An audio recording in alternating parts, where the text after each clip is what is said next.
ಅವರಿಗೆ ಈ ಒಂದು ಅನುಕೂಲವನ್ನು ಮಾಡಿಕೊಡಬೇಕು. ನಮಸ್ಕಾರ, ಗುಡ್ ಮಾರ್ನಿಂಗ್. 30 ನಿಮಿಷ 30 ಸುದ್ದಿಗೆ ಸ್ವಾಗತ. ನಾನು ಪೃಥ್ವಿರಾಜ್ ಹಾರನಹಳ್ಳಿ. 30 ನಿಮಿಷ 30 ಸುದ್ದಿಯಲ್ಲಿ ರಾಜ್ಯ, ದೇಶ, ವಿದೇಶದಲ್ಲಿ ಆಗಿರುವಂತ ಪ್ರಮುಖ ಬೆಳವಣಿಗೆಗಳ ಸುದ್ದಿಗಳನ್ನು ಒಂದೊಂದಾಗಿ ನಿಮ್ಮ ಮುಂದೆ ಇಡ್ತಾ ಹೋಗ್ತೀನಿ, ನೋಡ್ತಾ ಹೋಗೋಣ. ಕೊರೋನಾ ಏರಿಕೆ, ಓಮೈಕ್ರಾನ್ ಆತಂಕದ ಮಧ್ಯೆ ಇಂದಿನಿಂದ ಡಿಸೆಂಬರ್ 24ರವರೆಗೆ ಬೆಳಗಾವಿಯ ಸುವರ್ಣಸೌಧದಲ್ಲಿ ಕಾವೇರಲಿದೆ ಚಳಿಗಾಲದ ಅಧಿವೇಶನ. ವಿವಾದಿತ ಮಸೂದೆ ಜೊತೆಗೆ ಸರ್ಕಾರದ ಮೇಲಿನ ಆರೋಪಗಳೇ ದಾಳವಾಗಲಿದ್ದು, ಆಡಳಿತ ಪಕ್ಷವನ್ನು ಕಟ್ಟಿ ಹಾಕೋದಕ್ಕೆ ಪ್ರತಿಪಕ್ಷಗಳು ಫುಲ್ ತಯಾರಾಗಿದ್ದಾವೆ. ಇದಕ್ಕೆ ತಿರುಗೇಟನ್ನು ನೀಡುವುದಕ್ಕೆ ಸರ್ಕಾರ ಕೂಡ ಸಕಲ ಸಿದ್ಧತೆಯನ್ನು ಮಾಡಿಕೊಂಡಿದ್ದು, ಅಧಿವೇಶನ ಆರಂಭಕ್ಕೂ ಮುನ್ನ ಸಲಹಾ ಸಮಿತಿ ಸಭೆ ನಡೆಯಲಿದೆ. ಸುಗಮ ಕಲಾಪ ಹಾಗೂ ಸರ್ಕಾರ ತರುವಂತಹ ಬಿಲ್ಗಳ ಬಗ್ಗೆ ಚರ್ಚೆಯನ್ನು ನಡೆಸಲಿದ್ದಾರೆ. ಬಾರಿಯ ಅಧಿವೇಶನದಲ್ಲಿ ಮತಾಂತರ ನಿಷೇಧ ಕಾಯ್ದೆಯೇ ದೊಡ್ಡ ಸದ್ದು ಮಾಡಲಿದೆ. ಇಂದು ಅಧಿವೇಶನದ ಮೊದಲ ದಿನ ಆಗಿರೋದ್ರಿಂದ ಸಂತಾಪ ಸೂಚಕಕ್ಕೆ ಮೀಸಲಿಡಲಾಗುತ್ತೆ. ನಾಳೆಯಿಂದ ಕಲಾಪ ಕಾವೇರಿದ್ರೂ ಸಹ ಪರಿಷತ್ ಫಲಿತಾಂಶ ಇರುವಂತಹ ಹಿನ್ನೆಲೆಯಲ್ಲಿ ಸೋಲು ಗೆಲುವಿನ ಲೆಕ್ಕಾಚಾರದಲ್ಲೇ ಸೈಡ್ ಲೈನ್ ಆಗುವಂತ ಸಾಧ್ಯತೆ ಇದೆ. 3ನೇ ದಿನವೂ ಸಹ ಜನಪರ ಚರ್ಚೆ ಆಗುವಂಥದ್ದು ಅನುಮಾನ. ಈ 3 ದಿನದಲ್ಲೂ ಕೂಡ ಸಿಎಂ ಬೊಮ್ಮಾಯಿ ಕಲಾಪದಲ್ಲಿ ಹಾಜರಿರೋದಿಲ್ಲ.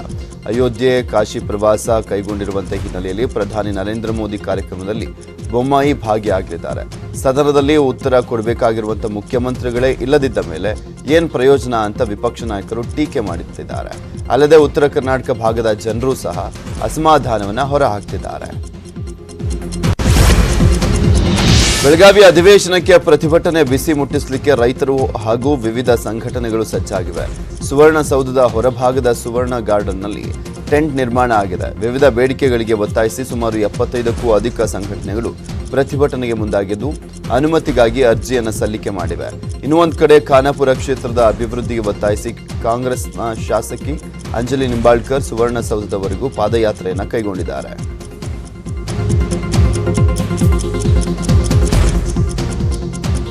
ಕ್ರಾಪ್ಸ್ಗೆ ಸರಿಯಾಗಿ ಪರಿಹಾರ ಬರೀ NDRF ಇಂದ 68 ರೂಪಾಯಿ ಅವರು ಪ್ರತಿಯೊಂದು ಗುಂಟ ಕೊಟ್ಟಿದ್ದಾರೆ. ಅದು ಸಾಲಲ್ಲ ಅಂತ ಅಟ್ಲೀಸ್ಟ್ 50,000 ಪ್ರತಿ ಎಕರೆ ಕೊಡಬೇಕು ಅಂತ ಒಂದು ಹೋರಾಟದಲ್ಲಿ ಇವತ್ತು ಇಡೀ ಖಾನಾಪುರ ಜನ ಭಾಗವಹಿಸ್ತಾ ಇದ್ದಾರೆ. ಇಂದಿನಿಂದ ಬೆಳಗಾವಿಯಲ್ಲಿ ನಡೆಯುವಂತಹ ಅಧಿವೇಶನದ ಭದ್ರತೆಗಾಗಿ 4,000 ಪೊಲೀಸರನ್ನ ನಿಯೋಜನೆ ಮಾಡಲಾಗಿದೆ. 1,800 ಜನ ಸಿಬ್ಬಂದಿಗಾಗಿ ತಾರಿಹಾಳ ಶಿಂಧೋಳಿ ರಸ್ತೆಯಲ್ಲಿ ಟೌನ್ಶಿಪ್ ನಿರ್ಮಾಣ ಮಾಡಲಾಗಿದೆ. ಸಿಬ್ಬಂದಿಗಾಗಿ ಊಟ, ವಸತಿ, ಶೌಚಗೃಹ, ಆಸ್ಪತ್ರೆ, ವಿದ್ಯುತ್ ಕಂಟ್ರೋಲ್ ರೂಮ್ ವ್ಯವಸ್ಥೆಯನ್ನ ಮಾಡಲಾಗಿದೆ. ಸಾಂಬ್ರಾ ಟ್ರೈನಿಂಗ್ ಸ್ಕೂಲ್ನಲ್ಲಿ 500 ಜನರಿಗೆ ವ್ಯವಸ್ಥೆಯನ್ನು ಮಾಡಲಾಗಿದ್ದು, MLIRCನಲ್ಲೂ ಕೂಡ 400 ಜನರಿಗೆ ವ್ಯವಸ್ಥೆಯನ್ನು ಮಾಡಲಾಗಿದೆ. ಮತಾಂತರ ನಿಷೇಧ ಕಾಯ್ದೆ ಜಾರಿಗೆ ರಾಜ್ಯ ಸರ್ಕಾರ ಸಕಲ ರೀತಿಯಲ್ಲೂ ಕೂಡ ಸಜ್ಜಾಗಿದೆ. ಈ ಬಗ್ಗೆ ಹುಬ್ಬಳ್ಳಿಯಲ್ಲಿ ಬಸವರಾಜ ಬೊಮ್ಮಾಯಿ ಮಾತನಾಡಿ, ಈಗಾಗಲೇ ಎಲ್ಲ ತಯಾರಿಯನ್ನು ಮಾಡಿಕೊಂಡಿದ್ದೇವೆ. ಮತಾಂತರ ನಿಷೇಧ ಕಾಯ್ದೆ ಜಾರಿ ಮಾಡಿಯೇ ಮಾಡ್ತೀವಿ. ಈಗಾಗಲೇ ಕ್ರಿಶ್ಚಿಯನ್ ಸಮುದಾಯದ ನಾಯಕರಿಗೂ ನಾನು ಹೇಳಿದ್ದೇನೆ, ಅವರಿಗೆ ಯಾವುದೇ ತೊಂದರೆ ಆಗಲ್ಲ. ಬಡತನವನ್ನ ದುರುಪಯೋಗ ಮಾಡಿಕೊಂಡು ಆಸೆ ಆಮಿಷ ಒಡ್ಡಿ ಮತಾಂತರ ಮಾಡುವುದಕ್ಕೆ ಅವಕಾಶವಿಲ್ಲ ಅಂತ ಹೇಳಿದ್ರು. ಸಿಎಂ ಹೇಳಿಕೆಗೆ ತಿರುಗೇಟನ್ನು ನೀಡಿರುವಂತಹ ಸಿದ್ದರಾಮಯ್ಯ, ಈ ಕಾಯ್ದೆಗೆ ನಮ್ಮ ವಿರೋಧ ಇದೆ, ಈ ಬಗ್ಗೆ ಅಧಿವೇಶನದಲ್ಲೇ ಮಾತನಾಡ್ತೇನೆ ಅಂತ ಹೇಳಿದ್ರು. ಧರ್ಮ ಇರಲಿ, ಇಸ್ಲಾಂ ಧರ್ಮ ಇರಲಿ, ಹಿಂದೂ ಧರ್ಮ ಇರಲಿ, ಇವೆಲ್ಲ ಸಂವಿಧಾನಾತ್ಮಕವಾಗಿ ರಿಕಗ್ನೈಸ್ ಆಗಿರುವಂಥದ್ದು. ಬಡತನ ಪರಿಸ್ಥಿತಿಯನ್ನು ದುರುಪಯೋಗ ಮಾಡಿಕೊಂಡು ಆಸೆ ಆಮೇಷ ಒಡ್ಡಿ ಮತಾಂತರ ಆಗುವಂಥದ್ದು ಅವಕಾಶ ಇಲ್ಲ. ಬಟ್ ಅವರು ಮತಾಂತರ ಮಾಡ್ತಾ ಇರ್ತಕ್ಕಂಥದ್ದು ಒಂದು ಧರ್ಮದವ್ರನ್ನ ಗುರಿ ಇಟ್ಕೊಂಡು ಮಾಡ್ತಾ ಇರ್ತಕ್ಕಂಥದ್ದು ಸರಿ ಇಲ್ಲ. ದುರುದ್ದೇಶದಿಂದ ಮಾಡ್ತಾ ಇರ್ತಕ್ಕಂಥದ್ದು. ರಾಜ್ಯದಲ್ಲಿ ಮತಾಂತರ ನಿಷೇಧ ಮಸೂದೆ ಜಾರಿಗೊಳಿಸುವುದಕ್ಕೆ ರಾಜ್ಯ ಸರ್ಕಾರ ಉತ್ಸುಕವಾಗಿದೆ. ಇಂದಿನಿಂದ ನಡೆಯಲಿರುವಂತಹ ಚಳಿಗಾಲದ ಅಧಿವೇಶನದಲ್ಲಿ ಮತಾಂತರ ನಿಷೇಧ ಮಸೂದೆಯೇ ದೊಡ್ಡ ಚರ್ಚೆ ಆಗಲಿದೆ. ಈ ಬಗ್ಗೆ ಮಾತನಾಡಿರುವಂತಹ ಕಾನೂನು ಸಚಿವ JC ಮಾಧುಸ್ವಾಮಿ, ಅಧಿವೇಶನದಲ್ಲಿ ಈ ಬಗ್ಗೆ ಚರ್ಚೆಗೆ ಇಡ್ತೇವೆ. ಕಾಯ್ದೆ ಜಾರಿಗೊಳಿಸೋದಕ್ಕೆ ಈಗಾಗಲೇ ತೀರ್ಮಾನವನ್ನು ಮಾಡಿದ್ದೇವೆ. ಆದರೆ ಕಾಯ್ದೆ ರೂಪುರೇಷೆ ಬಗ್ಗೆ ತಿಳಿದುಕೊಳ್ಳಿಕ್ಕೆ ನಾನು ಸಮಯ ಕೇಳಿದ್ದೇನೆ. ಯಾರಿಗೂ ನೋವಾಗದಂತೆ, ಅಡಚಣೆ ಆಗದ ರೀತಿಯಲ್ಲಿ ಕಾಯ್ದೆ ಇರಬೇಕು ಅಂತ ಯೋಚಿಸಿದ್ದೇನೆ ಅಂತ ಹೇಳಿದರು. ನಿಷೇಧ ಕಾಯ್ದೆ ಈಗಾಗಲೇ ದೇಶದಲ್ಲಿ ಇದೆ, ಸಂವಿಧಾನದ ಕೆಳಗೆ ಇದೆ. ಯಾರಿಗೂ ಫೋರ್ಸಿಬಲ್ ಕನ್ವರ್ಷನ್ನು ಅಥವಾ ಇಲ್ಯೂಸರಿ ಕನ್ವರ್ಷನ್ ಮಾಡಬಾರ್ದು. ಅವ್ರಿಗೆ ಪ್ರೇರಣೆ ಮಾಡಿ, ದುಷ್ಪ್ರೇರಣೆ ಮಾಡಿ, ಅಥವಾ ಅವ್ರನ್ನ ಒತ್ತಡಕ್ಕೆ ಸಿಗಾಕಿಸಿ ಅವ್ರಿಗೆ ಆಸ್ಪತ್ರೆ ಕೊಡಿಸ್ತೀವಿ, ಅದು ಮಾಡಿಸ್ತೀವಿ, ಇದು ಮಾಡಿಸ್ತೀವಿ, ಈ ಕಾರಣಗಳನ್ನ ಹೇಳಿ ಮತಾಂತರ ಮಾಡಬಾರ್ದು ಅನ್ನೋದು ಈಗಾಗಲೇ ಇದೆ, ತೀರ್ಮಾನಗಳು ಆಗ್ಬಿಟ್ಟಿದೆ. ಬಟ್ ಅನ್ಗೂ ಮಾಡಿದವ್ರಿಗೆ ಏನು ಮಾಡಬೇಕು ಅನ್ನೋ ಚರ್ಚೆ ಆಗ್ತಿತ್ತು. ನಾವೀಗ ಪೊಲೀಸ್ ಆ್ಯಕ್ಟಲ್ಲಿ ಏನು ಮಾಡ್ತಾ ಇದ್ದೀವಿ ಕರ್ನಾಟಕದ ಮಟ್ಟಿಗೆ, ಆ ರೀತಿ ವಯಲೇಟ್ ಮಾಡಿದವ್ರಿಗೆ ಏನು ಶಿಕ್ಷೆ ಕೊಡಬೇಕು ಅನ್ನೋದ್ರ ಬಗ್ಗೆ ಚರ್ಚೆ. ಮಂಗಳೂರಿನಲ್ಲಿ ಆತ್ಮಹತ್ಯೆ ಮಾಡಿಕೊಂಡಿದ್ದಂಥ ಬಾಗಲಕೋಟೆಯ ಶಿರಗುಪ್ಪಿ ಮೂಲದ ಮೃತರ ಕುಟುಂಬಸ್ಥರಿಗೆ ಪ್ರಮೋದ್ ಮುತಾಲಿಕ್ ಸಾಂತ್ವನವನ್ನು ಹೇಳಿದ್ದಾರೆ. ಮೃತ ನಾಗೇಶ ತಾಯಿಗೆ ಮುತಾಲಿಕ್ ಧೈರ್ಯವನ್ನು ಹೇಳಿದ್ದು, ಆರೋಪಿ ನೂರ್ ಜಹಾನ್ ವಿರುದ್ಧ ಕೊಲೆ ಕೇಸ್ ದಾಖಲಿಸುವುದಾಗಿ ಹೇಳಿದ್ದಾರೆ. ರಾಜ್ಯದಲ್ಲಿ ಬಿಜೆಪಿ ಸರ್ಕಾರ ಇದ್ರೂ ಸಹ ಹಿಂದೂ ಕಾರ್ಯಕರ್ತರ ಮೇಲೆ ಹಲ್ಲೆಗಳು ನಿಲ್ತಾ ಇಲ್ಲ. ಮತಾಂತರ ನಿಷೇಧ ಹಾಗೂ ಗೋ ಹತ್ಯೆ ಪ್ರಕರಣಗಳು ಹೆಚ್ಚಾಗ್ತಾ ಇದ್ದಾವೆ. ಈ ಬಾರಿಯ ಅಧಿವೇಶನದಲ್ಲಿ ಮತಾಂತರ ನಿಷೇಧ ಕಾಯ್ದೆ ಜಾರಿಯಾಗದಿದ್ದರೆ ಉಗ್ರ ಹೋರಾಟ ಮಾಡ್ತೀವಿ ಅಂತ ಸರ್ಕಾರಕ್ಕೆ ಎಚ್ಚರಿಕೆಯನ್ನು ನೀಡಿದ್ದಾರೆ.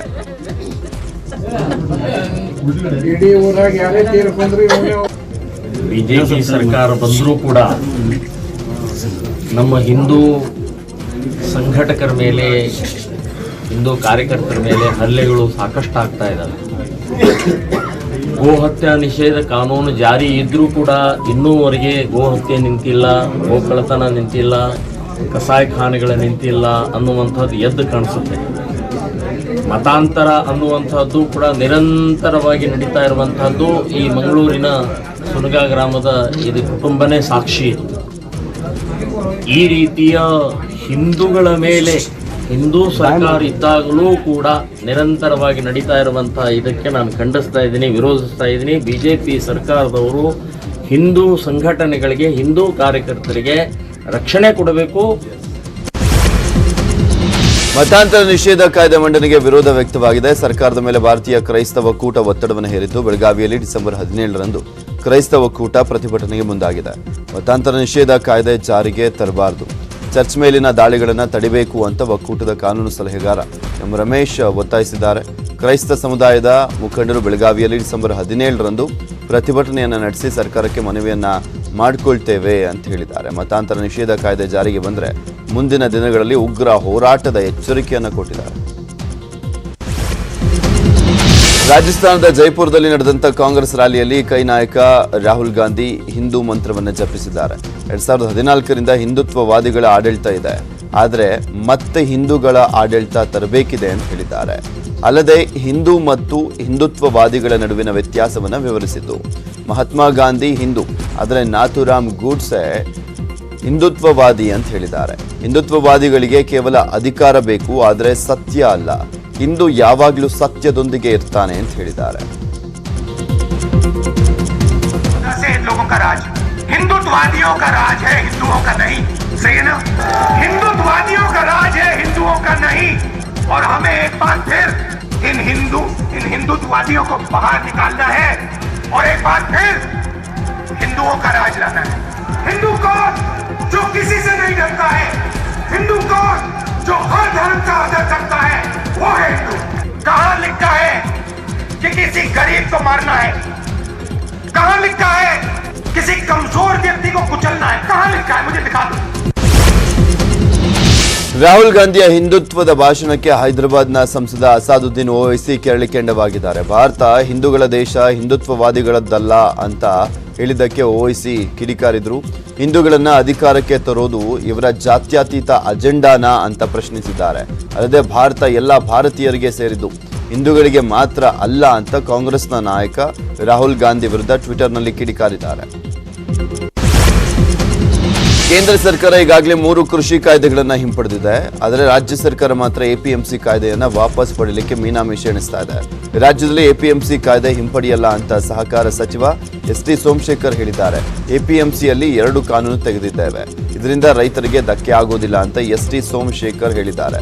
ಸಹಕಾರ ಸಚಿವರ ಈ ಹೇಳಿಕೆಯಿಂದ ಅಧಿವೇಶನದಲ್ಲಿ ಮತ್ತೊಂದು ಸಂಗ್ರಾಮಕ್ಕೆ ಕಾರಣವಾಗುವಂತ ಸಾಧ್ಯತೆ ಇದೆ. APMC ಒಳಗಡೆನೆ ಮಾರಾಟ ಮಾಡಬೇಕು ಅಂತಕ್ಕಂಥದ್ದು ಉದ್ದೇಶ. ಈಗ ತೆಗೆದಿರ್ತಕ್ಕಂಥದ್ದು APMCನೇ ಮಾರಾಟ ಮಾಡ್ತಕ್ಕಂಥದ್ದಲ್ಲ. ಥ್ರೂಔಟ್ ಕರ್ನಾಟಕದಲ್ಲಿ ರೈತ ಎಲ್ಲಿ ಬೇಕಾದರೂ ಮಾರಾಟ ಮಾಡ್ಬೋದು. ಮತ್ತು ಜೈಲು ಅಂತಕ್ಕಂಥ ನೋಟಿಸ್ ಕೊಡ್ತಕ್ಕಂಥ ವಿಜಿಲೆನ್ಸ್ ಇದೆ, ಅವೆರಡು ತೆಗೆದಿದ್ದೀವಿ ಅಷ್ಟೇ. ಯಾವ ರೈತರಿಗೂ ಇದರಿಂದ ಏನು ತೊಂದರೆ ಇಲ್ವಲ್ಲ. ಥ್ರೂಔಟ್ ಕರ್ನಾಟಕ ಯಾವ APMC ಬೇಕಾದರೂ ಮಾರಾಟ ಮಾಡ್ಬೋದು. ಈಗಿರ್ತಕ್ಕಂಥದ್ದು ಅದರಿಂದ ಏನು ಕೊರತೆ ಇಲ್ವಲ್ಲ ಅವ್ರಿಗೆ. ಆಮೇಲೆ APMC ಹೊರಗಡೆ ಮಾರಾಟ ಮಾಡಿದ್ರೆ ಪೆನಾಲ್ಟಿ ಆಗ್ತಕ್ಕಂಥದ್ದು, ವಿಜಿಲೆನ್ಸ್ನವ್ರು ಹೋಗಿ ಚೆಕ್ ಮಾಡ್ತಕ್ಕಂಥದ್ದು ಎಲ್ಲ ಇದೆ. ಅದನ್ನು ಹೊಸ ಇದ್ರ ಪ್ರಕಾರ ತೆಗೆದಿದ್ದೇವೆ. ಇವೆರಡು ಕಾನೂನನ್ನು ತೆಗೆದಿದ್ದೇವೆ. ಯಾವ ರೈತರಿಗೂ ಇದರಿಂದ ಧಕ್ಕೆ ಇಲ್ಲ. APMC ಯಾಕೆ ಮುಚ್ತವಿದೆ? ಒಳ್ಳೆ ಲಾಭದಲ್ಲಿದೆ, APMCಗಳು ಚೆನ್ನಾಗಿ ನಡೀತಾ ಇದೆ. ಅದರಿಂದ ಯಾವ ಕಾರಣಕ್ಕೂ ರಾಜ್ಯದಲ್ಲಿ ನಿನ್ನೆ 330 ಮಂದಿಗೆ ಕೊರೋನಾ ಸೋಂಕು ತಗುಲಿದ್ದು 4 ಸೋಂಕಿತರು ಸಾವನ್ನಪ್ಪಿದ್ದಾರೆ. 304 ಮಂದಿ ಗುಣಮುಖರಾಗಿ ಆಸ್ಪತ್ರೆಯಿಂದ ಡಿಸ್ಚಾರ್ಜ್ ಆಗಿದ್ದಾರೆ. ಇನ್ನು ಬೆಂಗಳೂರಿನಲ್ಲಿ 205 ಜನರಿಗೆ ಸೋಂಕು ತಗುಲಿರುವಂತದ್ದು ದೃಢಪಟ್ಟಿದ್ದು ಬೆಂಗಳೂರಲ್ಲೇ 3 ಸೋಂಕಿತರು ಸಾವನ್ನಪ್ಪಿದ್ದಾರೆ. ರಾಜ್ಯದಲ್ಲಿ ಮತ್ತೊಂದು ಒಮೈಕ್ರಾನ್ ಕೇಸ್ ಪತ್ತೆಯಾಗಿದೆ. ಬೆಂಗಳೂರಿಗೆ ಬಂದಂತ ವ್ಯಕ್ತಿಗೆ ಒಮೈಕ್ರಾನ್ ಸೋಂಕು ತಗುಲಿರುವಂತದ್ದು. ಸೌತ್ ಆಫ್ರಿಕಾದಿಂದ ಬಂದಿದ್ದಂತ ವ್ಯಕ್ತಿಗೆ ಒಮೈಕ್ರಾನ್ ಸೋಂಕು ಪತ್ತೆಯಾಗಿದೆ ಅಂತ ಆರೋಗ್ಯ ಸಚಿವ ಡಾಕ್ಟರ್ ಸುಧಾಕರ್ ಟ್ವೀಟ್ ಅನ್ನು ಮಾಡಿದ್ರು. ಸೋಂಕಿತನ ಸಂಪರ್ಕದಲ್ಲಿದ್ದಂತ 20 ಮಂದಿಗೆ ಪರೀಕ್ಷೆಯನ್ನು ಮಾಡಲಾಗಿದೆ. ಅದರಲ್ಲಿ 5 ಜನ ಪ್ರಾಥಮಿಕ ಸೋಂಕಿತರು, ಪ್ರೈಮರಿ ಕಾಂಟ್ಯಾಕ್ಟ್ಸ್, 15 ಜನ ಸೆಕೆಂಡರಿ ಕಾಂಟ್ಯಾಕ್ಟ್ಸ್ಗಳಾಗಿದ್ದು ಎಲ್ಲರ ಗಂಟಲು ದ್ರವದ ಮಾದರಿಯನ್ನ ಸ್ಯಾಂಪಲ್ ಟೆಸ್ಟ್ ಮಾಡಲಾಗಿದೆ. ಬೆಂಗಳೂರಲ್ಲಿ ಸೋಂಕು ಇನ್ನಷ್ಟು ಹೆಚ್ಚಾಗುವಂತಹ ಆತಂಕ ಸಹಜವಾಗಿ ಇದೆ. ದೇಶದ ಮೊದಲ ಒಮೈಕ್ರಾನ್ ಸೋಂಕಿತನಿಗೆ ನೆಗೆಟಿವ್ ರಿಪೋರ್ಟ್ ಕೊಟ್ಟಂತ ಆರೋಪದಡಿ 4 ಸಿಬ್ಬಂದಿಯನ್ನ ಬೆಂಗಳೂರಿನ ಹೈಗ್ರೌಂಡ್ಸ್ ಠಾಣೆ ಪೊಲೀಸರು ಬಂಧಿಸಿದ್ದಾರೆ. ದಕ್ಷಿಣ ಆಫ್ರಿಕಾದ ಪ್ರಜೆ ಮಹೇಂದ್ರ ಚಿಬಾಬಾಯಿ ಬೆಂಗಳೂರಿನ 2 ಲ್ಯಾಬ್ಗಳಲ್ಲಿ ಪರೀಕ್ಷೆಯನ್ನ ಮಾಡಿಸಿದ್ದ. ಒಂದು ಲ್ಯಾಬ್ನಲ್ಲಿ ಪಾಸಿಟಿವ್ ರಿಪೋರ್ಟ್ ಬಂದಿತ್ತು, ಆದರೆ ಇನ್ನೊಂದು ಲ್ಯಾಬ್ನಲ್ಲಿ ನೆಗೆಟಿವ್ ರಿಪೋರ್ಟ್ ಕೊಟ್ಟಿದ್ರು. ಇದೇ ಒಂದು ನೆಗೆಟಿವ್ ರಿಪೋರ್ಟ್ ತೋರಿಸಿದಂತ ಮಹೇಂದ್ರ ಚಿಬಾಬಾಯಿ ಬೆಂಗಳೂರಿನಿಂದ ಎಸ್ಕೇಪ್ ಆಗಿದ್ದ. ಹೀಗಾಗಿ ಸಿಂಜಿನ್ ಲ್ಯಾಬ್ನ 4 ಸಿಬ್ಬಂದಿಯನ್ನ ಪೊಲೀಸರು ಬಂಧಿಸಿದ್ದಾರೆ. ದೇಶದಲ್ಲಿ ಒಮೈಕ್ರಾನ್ ಅಬ್ಬರ ದಿನೇ ದಿನೇ ಹೆಚ್ಚಾಗ್ತಾ ಇದೆ. ನಿಧಾನವಾಗಿ ಒಂದೊಂದೇ ರಾಜ್ಯಕ್ಕೆ ಹೆಮ್ಮಾರಿ ಲಗ್ಗೆ ಇಡ್ತಾ ಇದ್ದು ಎಲ್ಲ ಕಡೆನೂ ಕೂಡ ಆತಂಕ ಸೃಷ್ಟಿ ಆಗ್ತಾ ಇದೆ. ಆಂಧ್ರಪ್ರದೇಶ, ಚಂಡೀಗಢ, ಕರ್ನಾಟಕದಲ್ಲಿ ಪ್ರಕರಣ ದಾಖಲಾದ ಬೆನ್ನಲ್ಲೇ ಕೇರಳದಲ್ಲೂ ಕೂಡ ಒಮೈಕ್ರಾನ್ ಸೋಂಕು ದೃಢಪಟ್ಟಿದೆ. ನೈಜೀರಿಯಾದಿಂದ ಬಂದಿದ್ದಂಥ 2 ಪರೀಕ್ಷೆಗೊಳಪಡಿಸಲಾಗಿತ್ತು. ಇದರಲ್ಲಿ ಓರ್ವ ವ್ಯಕ್ತಿಗೆ ಒಮೈಕ್ರಾನ್ ಸೋಂಕು ಇರುವಂತದ್ದು ಗೊತ್ತಾಗಿದೆ. ಇದರೊಂದಿಗೆ ದೇಶದಲ್ಲಿ ಹೊಸ ರೂಪಾಂತರಿಯ ಸೋಂಕಿನ ಸಂಖ್ಯೆ 38ಕ್ಕೆ ಏರಿಕೆಯಾಗಿದೆ. ಯುರೋಪ್ ದೇಶದಲ್ಲಿ ಹೆಮ್ಮಾರಿ ಒಮೈಕ್ರಾನ್ ಸೋಂಕಿನ ಸುನಾಮಿಯೇ ಏಳುವ ಹಾಗೆ ಕಾಣ್ತಾ ಇದೆ. ಇದೇ ರೀತಿ ಯುಕೆಯಲ್ಲಿ ಸೋಂಕಿನ ಅಬ್ಬರ ಮುಂದುವರೆದರೆ ಮುಂದಿನ ತಿಂಗಳ ಏಪ್ರಿಲ್ ವೇಳೆಗೆ 25ರಿಂದ 75 ಸಾವಿರ ಸೋಂಕಿತರು ಮೃತಪಡಬಹುದು ಅಂತ ವಿಜ್ಞಾನಿಗಳು ಮಾಹಿತಿಯನ್ನು ನೀಡಿದ್ದಾರೆ. ವಿಶ್ವದ ಇತರೆ ಭಾಗಗಳಿಗೆ ಹೋಲಿಸಿದರೆ ಯುಕೆಯಲ್ಲಿ ರೂಪಾಂತರಿ ವೈರಸ್ ಅತ್ಯಂತ ವೇಗವಾಗಿ ಹರಡ್ತಾ ಇದೆ. ಮೊನ್ನೆಯಷ್ಟೇ 600ಕ್ಕೂ ಹೆಚ್ಚು ಹೊಸ ಪ್ರಕರಣಗಳನ್ನು ಪತ್ತೆ ಮಾಡಲಾಗಿದೆ. ಜೆಡಿಎಸ್ಗೆ ಗುಡ್ ಬೈ ಹೇಳಿ ಕಾಂಗ್ರೆಸ್ಗೆ ಎಂಟ್ರಿ ಕೊಡೋದಕ್ಕೆ ರೆಡಿಯಾಗಿರುವಂತಹ ಮಾಜಿ ಶಾಸಕ NH ಕೋನರೆಡ್ಡಿ ಮಹತ್ವದ ಸಭೆಯನ್ನು ನಡೆಸಿದ್ದಾರೆ. ಧಾರವಾಡ ಜಿಲ್ಲೆಯ ನವಲಗುಂದದ ಕೃಷ್ಣ ಕಲ್ಯಾಣ ಮಂಟಪದಲ್ಲಿ ಜೆಡಿಎಸ್ ಮುಖಂಡರು ಹಾಗೂ ಕಾರ್ಯಕರ್ತರೊಂದಿಗೆ ಮಹತ್ವದ ಸಭೆಯನ್ನು ನಡೆಸಿದರು. ಕಾಂಗ್ರೆಸ್ ಸೇರುವಂಥದ್ದು ಪಕ್ಕಾ ಆಗಿದ್ದು ಜೆಡಿಎಸ್ ಮುಖಂಡರು ಹಾಗೂ ಕಾರ್ಯಕರ್ತರನ್ನ ಕರೆದೊಯ್ಯೋದಕ್ಕೆ ಪ್ಲಾನ್ ಅನ್ನು ಮಾಡಿದ್ದಾರೆ. ಬೆಂಗಳೂರಿನ ಕಮ್ಮನಹಳ್ಳಿ ಬಳಿಯ ಕುಳ್ಳಪ್ಪ ಸರ್ಕಲ್ನಲ್ಲಿ ವಿದೇಶಿ ವ್ಯಕ್ತಿಯೊಬ್ಬನನ್ನ ಬರ್ಬರವಾಗಿ ಹತ್ಯೆ ಮಾಡಲಾಗಿದೆ. ವಿದೇಶಿ ಪ್ರಜೆಗಳ ನಡುವೆ ಕಿತ್ತಾಟ ನಡೆದಿದ್ದು ಕೊಲೆಯಲ್ಲಿ ಅಂತ್ಯವಾಗಿರುವಂತಹ ಶಂಕೆ ವ್ಯಕ್ತವಾಗಿದೆ. ಆಫ್ರಿಕನ್ ಪ್ರಜೆಗಳಿಬ್ಬರು ಒಟ್ಟಿಗೆ ನಡೆದುಕೊಂಡು ಬರುವಂತಹ ಸಂದರ್ಭದಲ್ಲಿ ಮಾತಿಗೆ ಮಾತು ಶುರುವಾಗಿದೆ. ಈ ವೇಳೆ ಜಗಳ ವಿಕೋಪಕ್ಕೆ ತಿರುಗಿದ್ದು ವಿಕ್ಟರ್ ಅನ್ನು ಆಫ್ರಿಕನ್ ಪ್ರಜೆಗೆ ಮತ್ತೋರ್ವ ಆಫ್ರಿಕನ್ ಪ್ರಜೆ ಚಾಕನ ಹಾಕಿದ್ದಾನೆ. ಸ್ಥಳಕ್ಕೆ ಭೇಟಿ ನೀಡಿದಂತೆ ಬಾಣಸವಾಡಿ ಪೊಲೀಸರು ಪರಿಶೀಲನೆ ನಡೆಸಿದ್ದಾರೆ. ಚಿಕ್ಕಮಗಳೂರು ಜಿಲ್ಲೆಯ ಎನ್ಆರ್ಪುರ ತಾಲೂಕಿನ ಬಾಳೆಹೊನ್ನೂರಿನಲ್ಲಿ ವೈದ್ಯರ ನಿರ್ಲಕ್ಷ್ಯಕ್ಕೆ ತಾಯಿ ಮಗು ಸಾವನ್ನಪ್ಪಿದ್ದಾರೆ ಅಂತ ಆರೋಪಿಸಿ ಕುಟುಂಬಸ್ಥರು ಪ್ರತಿಭಟನೆಯನ್ನು ನಡೆಸಿದ್ದು. ಆಸ್ಪತ್ರೆ ಮುಂದೆ ಪ್ರತಿಭಟನೆ ನಡೆಸಿದಂಥ 100 ಮಂದಿ ನಿರ್ಲಕ್ಷ್ಯವನ್ನು ತೋರಿದಂಥ ಡಾಕ್ಟರ್ ಎಲ್ಡೋಸ್ರನ್ನ ಬಂಧಿಸುವಂತೆ ಪಟ್ಟಣ ಹಿಡಿದಿದ್ರು. ಪೊಲೀಸರು ಎಷ್ಟೇ ಮನವರಿಕೆ ಮಾಡಿದರೂ ಕೂಡ ಪರಿಸ್ಥಿತಿ ತಿಳಿಗೊಂಡಿರಲಿಲ್ಲ. ಹೀಗಾಗಿ ಉದ್ರಿಕ್ತರನ್ನ ಶಾಂತಗೊಳಿಸುವಂಥದ್ದಕ್ಕೆ ಪೊಲೀಸರು ಲಾಠಿಯನ್ನು ಬೀಸಿದ್ದಾರೆ. ಸ್ಥಳಕ್ಕೆ ಬಂದಂಥ ಜಿಲ್ಲಾ ಆರೋಗ್ಯ ಅಧಿಕಾರಿ ಉಮೇಶ್ ಡಾಕ್ಟರ್ ಎಲ್ಡೋಸ್ ತಪ್ಪು ಮಾಡಿದರೆ ಮುಲಾಜಿಲ್ಲದೆ ನಿರ್ದಾಕ್ಷಿಣ್ಯ ಕ್ರಮವನ್ನು ಕೈಗೊಳ್ತೇವೆ ಅಂತ ಹೇಳಿದರು. ಆಮೇಲೆ ನೋವು ಕೊಡು ಅಂತ ಜೋರು ಅಳ್ತಾ ಇದ್ಲು. ನೋವು ಕೊಡೋಕೆ ಆಗ್ತಿರ್ಲಿಲ್ಲ, ಸುಸ್ತಾಗಿದ್ಲು, ಗ್ಲುಕೋಸ್ ಹಾಕಿರ್ಲಿಲ್ಲ, ಇಂಜೆಕ್ಷನ್ ಕೊಟ್ಟಿರೋ ಬಿಟ್ಟು ನಾನು ಇದ್ದಾಗ ಒಂದು ಇಂಜೆಕ್ಷನ್ ಕೊಟ್ಟರು ಅಂತಿದ್ರು. ಆಮೇಲೆ ಏನು ಮಾಡ್ರೆ ಗೊತ್ತಿಲ್ಲ, ನಾನು ಒಳಗೆ ಬಿಡಲಿಲ್ಲ, ಜೋರು ಅಳ್ತಾ ಇದ್ಲು ಸರ್. ಅಮ್ಮ ಅಮ್ಮ ಅಂತ ಅಳ್ತಿದ್ಲು ಸರ್. ಇವು ಏನೋ ಪುಷ್ ಮಾಡಿದೆ ಅಂತ ಅಷ್ಟು ಜೋರು ಶಬ್ದ ಕೇಳ್ತಿದ್ದೆ. ಕೇಳಿ ನನ್ನ ಮಗನ 10 ಸುದ್ದಿಯನ್ನ ನಿಮ್ಮ ಮುಂದೆ ಹೇಳ್ತಾ ಹೋಗ್ತೀನಿ. ಆದರೆ ಅದಕ್ಕೂ ಮುಂಚೆ ಒಂದು ಸ್ಮಾಲ್ ಬ್ರೇಕ್ ಹೋಗ್ಲಿಕ್ಕೂ ಮುನ್ನ ನಿಮ್ಮ ಗಮನಕ್ಕೆ ದೇಶದ ಎಲ್ಲರಿಗೂ ಕೊರೋನಾ ವ್ಯಾಕ್ಸಿನ್ ಸಿಗಬೇಕೆಂಬುದು ನೆಟ್ವರ್ಕ್ 18ನ ಆಶಯ. ಫೆಡರಲ್ ಬ್ಯಾಂಕ್, ಅಪೋಲೋ ಸಹಯೋಗದೊಂದಿಗಿನ ನೆಟ್ವರ್ಕ್ 18ನ ಈ ಆಶಯಕ್ಕೆ ದೇಶವ್ಯಾಪಿ ಬಲ ಸಿಕ್ಕಿದೆ.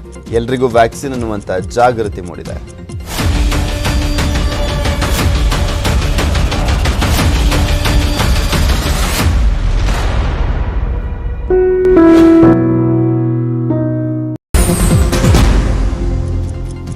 Welcome back. ಉಳಿದ ಸುದ್ದಿಗಳನ್ನು ಒಂದೊಂದಾಗಿ ನೋಡ್ತಾ ಹೋಗೋಣ.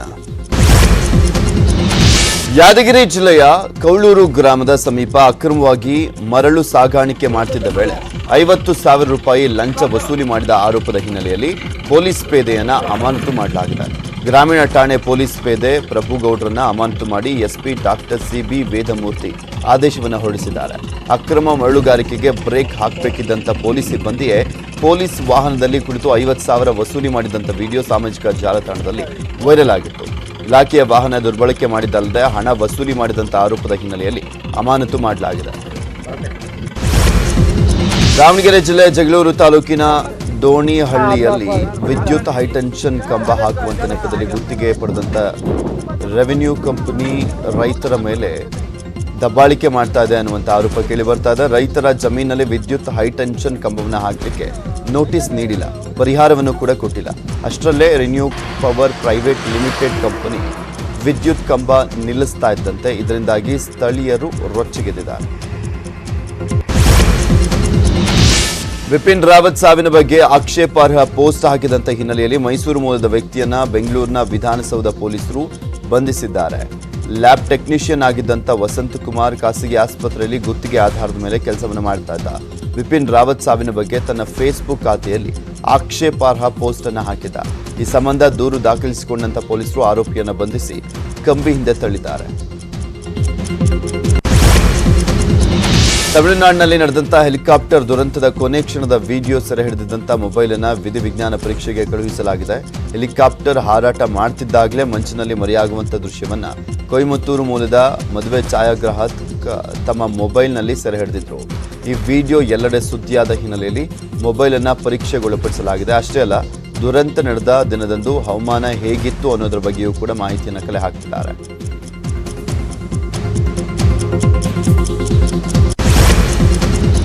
ಉಳಿದ 5 ಸುದ್ದಿಯನ್ನು ನೋಡೋಣ, ಆದರೆ ಅದಕ್ಕೂ ಮುಂಚೆ ಒಂದು ಸ್ಮಾಲ್ ಬ್ರೇಕ್.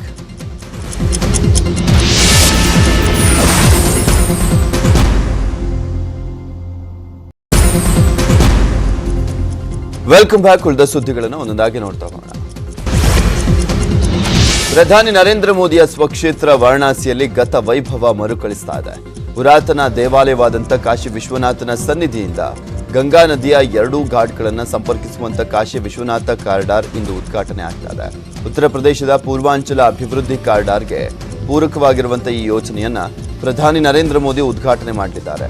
1,000 ಕೋಟಿ ವೆಚ್ಚದ ಕಾರಿಡಾರ್ ಯೋಜನೆಗೆ 2019 ಮಾರ್ಚ್ನಲ್ಲೇ ಅಡಿಪಾಯವನ್ನು ಹಾಕಲಾಗಿತ್ತು.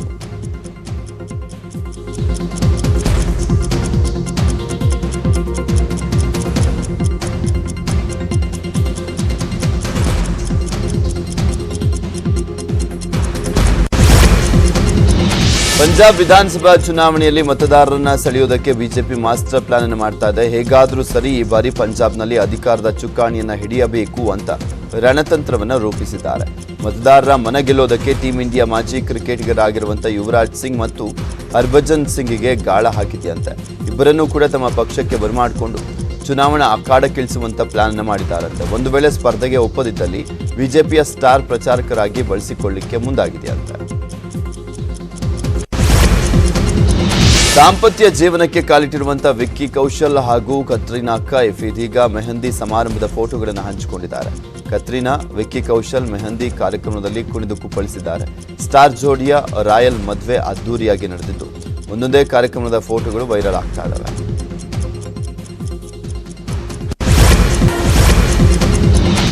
ಇವಿಷ್ಟು ಈ ಕ್ಷಣದವರೆಗಿನ 30 ನಿಮಿಷ 30 ಸುದ್ದಿ. ನೋಡ್ತಾ ಇರಿ ನ್ಯೂಸ್ 18 ಕನ್ನಡ. ಜಾಲ ನಮ್ಮದು, ಬಲ ನಿಮ್ಮದು.